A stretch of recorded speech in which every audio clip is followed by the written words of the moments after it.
یہ بتائیے گا، کہا جاتا ہے جس زمانے میں آپ رہتے ہیں اس کی حرکیات کو سمجھتے ہیں، اور جو آپ کا جغرافیائی حدود بندی جو ملک ہے، اب ہمارے ہاں ہم یہ جانتے ہیں کہ جیسے ہی کوئی سیاسی جماعت احتجاج کی کال دیتی ہے دفعہ 144 نافذ ہو جاتا ہے، اور جیسے ہی جم غفیر نکلتا ہے تو وہی دفعہ 144 جو ہے وہ ہوا میں اڑ جاتا ہے۔ تو احتجاج کوئی کرنا بھی چاہے تو ہمارے ہاں تو جو احتجاج کرنے کے عام طریقے ہیں اس میں سرکاری مشینری روکنے کی کوشش کرتی ہے، لیکن جب تک آپ طاقت کا مظاہرہ نہ کریں اس وقت تک آپ احتجاج نہیں کر سکتے۔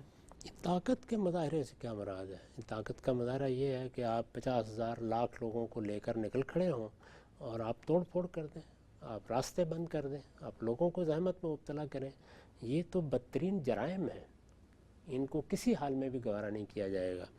طاقت کا مظاہرہ یہ ہے کہ آپ قانون کے اندر، جیسے کہ قانون بنایا گیا ہے اس میں اس پوزیشن میں آ جائیں کہ آپ لاکھوں لوگوں کی آواز پہنچا سکیں۔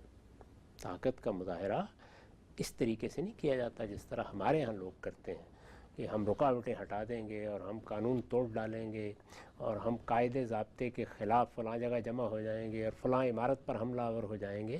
یہ تو گنڈوں کا کام ہے، یہ چیز نہ دین میں قابل قبول ہے نہ سیاسی اخلاقیات میں قابل قبول ہے۔ جب کبھی دیکھنا ہو کہ بہت بڑے پیمانے کے اوپر لوگوں نے اپنی آواز پہنچائی ہے تو یہ دیکھیں کہ یورپ کے بعض ملکوں میں جو بڑے مظاہرے ہوتے ہیں بہت بڑی تعداد میں لوگ مارچ کرتے ہیں، لیکن مجال نہیں ہے کہ وہ کسی چیز کو ہاتھ لگائیں۔ ہمارے ہاں بھی ایسا موقع ہوا ہے، یہ نہیں ہے کہ دفعہ 144 ہی نافذ رہتی ہے۔ دفعہ 144 تو اس وقت لگانا پڑتی ہے جب یہ معلوم ہوتا ہے کہ سیاسی رہنما اور سیاسی کارکن قانون کی پابندی نہیں کریں گے، ورنہ بہت بڑے بڑے مظاہرے ہم نے خود دیکھے، بہت بڑی تعداد میں لوگ نکلتے رہے ہیں۔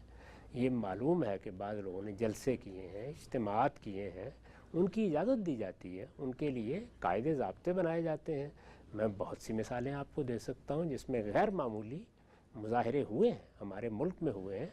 اصل چیز یہ ہے کہ آپ کا طریقہ کیا ہے، یعنی طاقت کا مظاہرہ توڑ پھوڑ کر کے کرنا ہے، طاقت کا مظاہرہ لوگوں کی جان و مال اور آبرو کو خطرے میں ڈال کے کرنا ہے، طاقت کا مظاہرہ ریاست کے نظم کو چیلنج کر کے کرنا ہے، یہ تو فساد ہے۔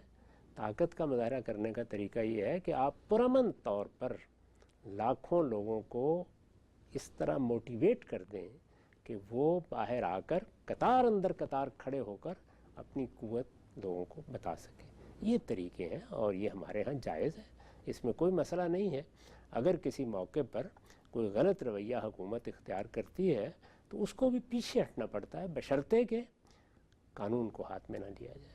قانون کو ہاتھ میں نہیں لیا جا سکتا، یہ ہمارے دین میں بھی ممنوع ہے، یہ سیاسی اخلاقیات میں بھی ممنوع ہے۔ یہ اصل میں بہت کم تعداد ہوتی ہے لوگوں کی، کوئی 500، 1000، 2000، 4000 لوگ اکٹھے کر لیں، اب طاقت نہیں ہوتی۔ یعنی حقیقی معنی میں جمہوریت کی طاقت تو یہ ہے، اور دو ہی پہلوؤں سے سامنے آئے گی۔ انتخابات کرائے جائیں تو لاکھوں کی تعداد میں، کروڑوں کی تعداد میں لوگ ووٹ دینے نکلیں، اور اگر کسی وقت کوئی لیڈر یا رہنما ان کو آواز دے کہ آپ باہر نکلیں اور فلاں چیز کے حق میں آواز بلند کریں یا فلاں چیز کے خلاف آواز بند کریں، تو کسی ایک گملے کو بھی توڑے بغیر لوگ سڑکوں پر آئیں اور نہایت پرامن طریقے سے بالکل قاعدے کے مطابق مارچ کرتے ہوئے اپنا احتجاج ریکارڈ کریں اور گھروں کو واپس چلے جائیں۔ اب اگر مثال کے طور پر کسی کی آواز پر 10 لاکھ، 5 لاکھ لوگ اس طریقے سے باہر آئیں گے تو اس کے لازماً اثرات ہوں گے۔ ہم طاقت کا مظاہرہ کیسے کرتے ہیں؟ آدمی ہمارے پاس 10-20 ہزار سے زیادہ نہیں ہوتے۔ طاقت کے مظاہرے کا مطلب یہ ہے کہ ہم کتنی توڑ پھوڑ کر سکتے ہیں، کتنے گھروں کو آگ لگا سکتے ہیں، کتنی گاڑیوں کو نظر آتش کر سکتے ہیں، اس کو طاقت کا مظاہرہ کہا جاتا ہے۔ یہ طاقت کا مظاہرہ تو جرائم پیشہ لوگوں کا کام ہے۔ یہ بدقسمتی ہے کہ بعض اوقات سیاسی رہنما اس کے لیے عذر پیش کرتے نظر آتے ہیں۔ طاقت کا مظاہرہ جمہوری اصولوں پر اور قانون کے مطابق اس طرح ہوتا ہے جس طرح کہ میں نے بیان کیا۔ اچھا، نقطہ آپ نے واضح کیا، آگے بڑھاتے ہیں سلسلہ گفتگو کو۔ ایک بیان، ایک اقتباس میں آپ کی خدمت میں رکھتا ہوں۔ پاکستان کے بہت بڑے عالم دین ہیں، انہوں نے 14 اگست پہ گفتگو کرتے ہوئے فرمایا کہ نوجوان کسی خوشنما یا جذباتی نعرے کے پیچھے چلنے کے بجائے دشمن کی چالوں کو سمجھیں، یہ دیکھیں کہ نعرے کہاں سے آ رہے ہیں۔ پاکستان اب بھی مسلم دنیا میں ہر لحاظ سے اظہار رائے کے باب میں سب سے آگے ہے، مایوسیاں نہ پھیلائی جائیں۔ یہ بیان کیجیے گا، پاکستان ظاہری بات ہے آپ کی دھرتی ہے، میری دھرتی ہے، ہماری پوری زندگی وہاں پہ بسر ہوئی ہے، اس کے حالات، واقعات، سیاسی حرکیات، جو تبدل تغیر آیا، سب پر نظر ہے۔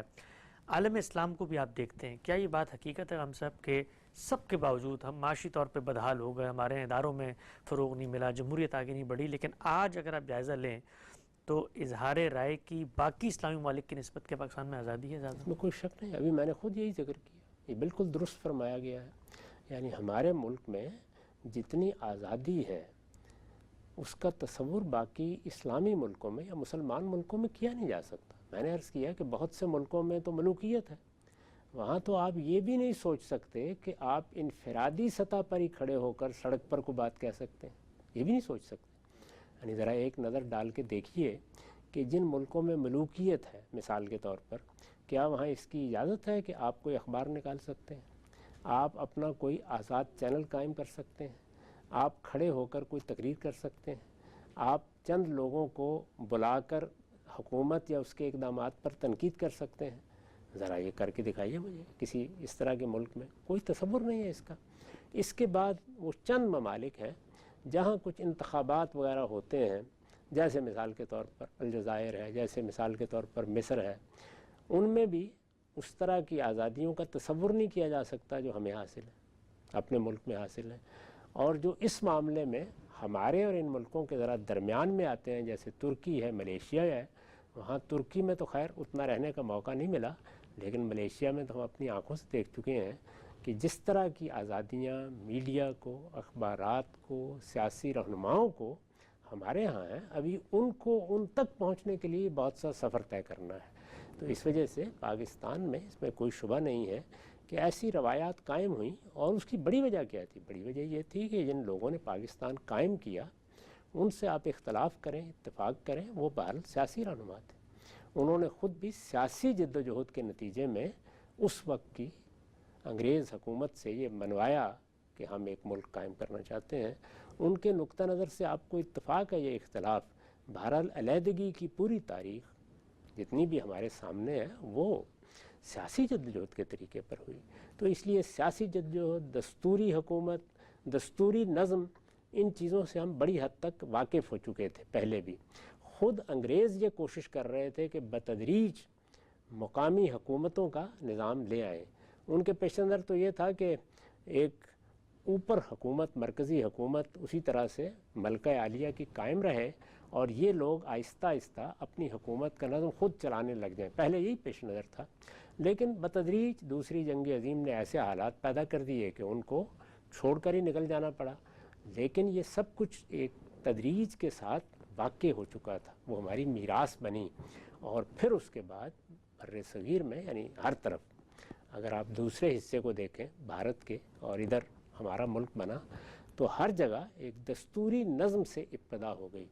تو اس لیے ہم بہت آگے ہیں اس معاملے میں۔ درا حالے کہ ابھی جمہوری اقدار کیا ہوتی ہیں، پارٹیاں کس درجے میں منظم ہونی چاہیے، ان میں کس طریقے سے نئی قیادت آنی چاہیے، کس طرح سے ہمیں ایک موروثی نوعیت کے تاثر سے نکلنا چاہیے، اس میں بہت وقت چاہیے۔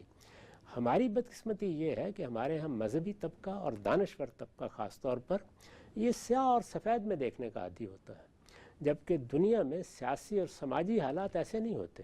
یعنی وہاں بہت سی چیزیں ایسی ہیں جن میں تدریجی طریقے سے برسوں لگتے ہیں، تو تب آپ ایک ایک چیز حاصل کرتے ہیں۔ تو اگر آپ یہ سمجھیں کہ جمہوریت میں ایک چیز ہے انتخابات سے حکومت قائم ہونا، ایک دوسری چیز ہے سیاسی استحکام کے ساتھ آگے بڑھنا جس میں کوئی دوسری طاقت مداخلت نہ کرے، اور تیسری چیز ہے جمہوری اصولوں کے مطابق آزادی رائے، تو یہ جو آخری چیز ہے یہ تو بڑی حد تک ہمارے ہاں حاصل ہے۔